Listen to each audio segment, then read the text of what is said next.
Hello and welcome back. For today's lesson, we will review tools and techniques you can use to perform the first step of the risk cycle, identification.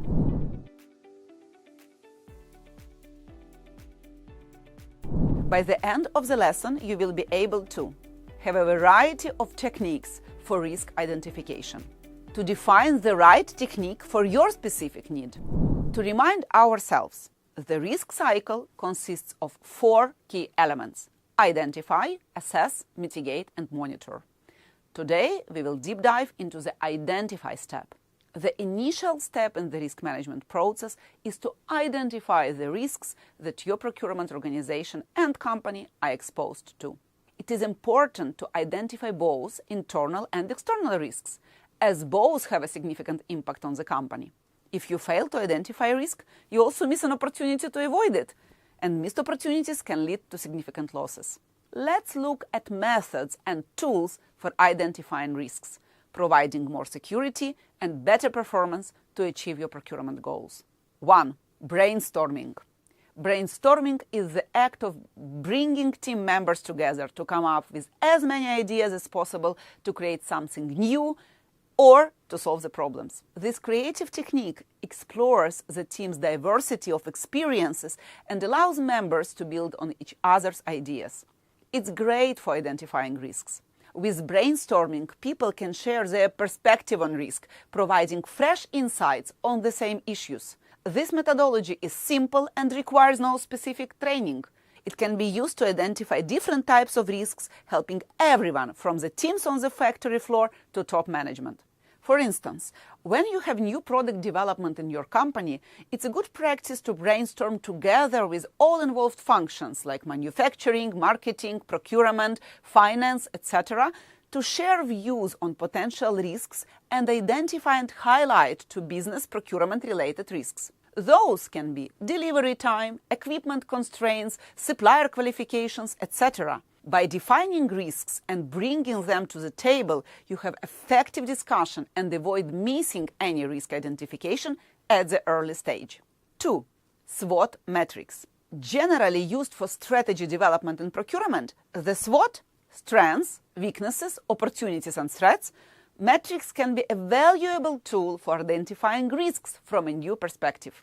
We identify the strengths and weaknesses of the internal environment on the left side, and on the right side, the opportunities and threats in the external environment. The SWOT matrix captures both positive and negative instances. Remember, risk is the uncertainty of a future event, which may be positive, an opportunity, or negative, a threat. For example, your company expands to a new market. To identify procurement-related risks, it's worth analyzing and listing supplier and market information in the external factors. You may encounter both opportunities and threats in this scenario. For example, you may find opportunities such as diversified supplier market in this geography, or you may face threats and risks such as forex volatility in this area. The same exercise with internal factors will help to define and list potential risks or strengths for your procurement process or organization. 3. Root cause analysis.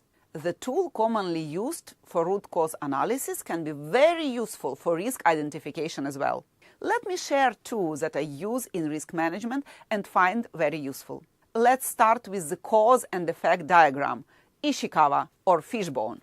An Ishikawa diagram shows the cause of an event and is used to outline the different steps in the process, demonstrate where risks and issues might arise, and determine which resources are required at specific times. So, this tool goes even beyond just risk identification, but also helps you define at a later stage of mitigating risk what resources are required to minimize it. To give you a personal example, I encountered a situation where I needed to expand my supplier base within my category, and I wanted to understand what risks could arise and how to mitigate them. I used the fishbone diagram to input my problem, which in this case was risk of new supplier entry. Then I listed areas related to the supplier entry process, financial stability, ownership and beneficiaries, service level, capability and capacity, etc. Then I define the potential risks, high risk rating as per DNB, etc. As a result, I had a holistic picture of potential risks, which I then could work on to mitigate. Here is an example template of the fishbone diagram tool. This template can help you to visually diagram the problem's root causes. This will help you to try to diagnose the problem rather than focusing on symptoms. You can download an editable template and use it. The other tool I use in risk management is the 5 whys. This technique is based on the idea that by asking why 5 times in a row, you can uncover the root cause of a problem. This consistent questioning approach can help to pinpoint the essence of a problem, which can lead to practical solutions. In risk application, it may help you to define the real source of risk and hence create viable mitigation solutions at a later stage. Typically, root cause analysis is used after the manifestation of a problem, but we can also apply it preventively, taking an impact or risk to be avoided as a starting point. In this example template, you can see the practical application of the 5 whys. The problem already happened. The vehicle didn't start. However, in my procurement practice, I could input possible future problems to define risk as well. To give you an example of a possible future problem, I learned that suppliers in particular market pop up in the media with claims on ethical issues. I leveraged 5 whys to get the core risk and source of it, which could vary from weak legislation on child labor on the government level to the absence of a management system on a particular supplier side. By going through 5 whys, I identified that the latter was the real root cause, and so I worked with the supplier to put a management system in place. Delphi method. The Delphi method consists of gathering information in an anonymous and structured manner, usually through questionnaires managed by a facilitator responsible for compiling the ideas, risks, identified by the experts. In each round, the experts individually formulate a list of risks or outcomes of the specific questionnaire and submit it to the facilitator. The results of the first round, once summarized, provide the basis for the second round, and so on. Based on the results of the information collected in each round, experts can review or change their opinions and present new arguments. This process continues until all participants reach an agreement. This method is an effective way to reach a consensus, especially when many people are involved. Furthermore, anonymity means that experts can express their opinions freely and avoid errors, reviewing earlier opinions in each round. 6. Inspections. Conducting inspections is crucial for identifying risks, involving visits to facilities and contacting team members. It's especially critical when you work with suppliers' manufacturing facilities, as no interviews and calls will replace the value of visiting plants and observing operations.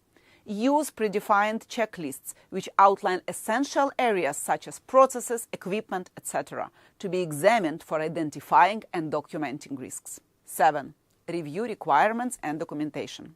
Requirements contain significant risks. In addition to ensuring the delivery of quality products and services, compliance with legal requirements also avoid fines, penalties, and various financial losses. For this reason, analysis and review of applicable requirements are essential. Another area to be analyzed and which can provide valuable information is documents. For example, it is important to review documents relating to processes, past audits, or performance indicators, as this documentation review can point out lessons learned, problems, and their solutions, thus making you better prepared should a similar risk occur, or even to identify new risks. For example, I encountered a scenario in my professional experience where we poorly structured one of the contracts with a key supplier. This contract posed significant risks for our organization. Therefore, we examined this inadequate contract document and identified the associated risks. Using the risk register, we developed a new contract template with provisions aimed at safeguarding the company and mitigating risks. Our team at Procurement Tactics created a template for you.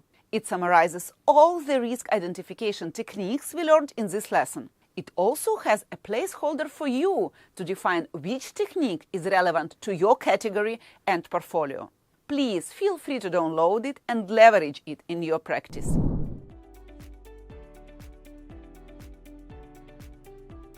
And that's a wrap. In this lesson, you learned several risk identification tools. Use them as relevant to your category and situation, and know your risks. See you in the next lesson.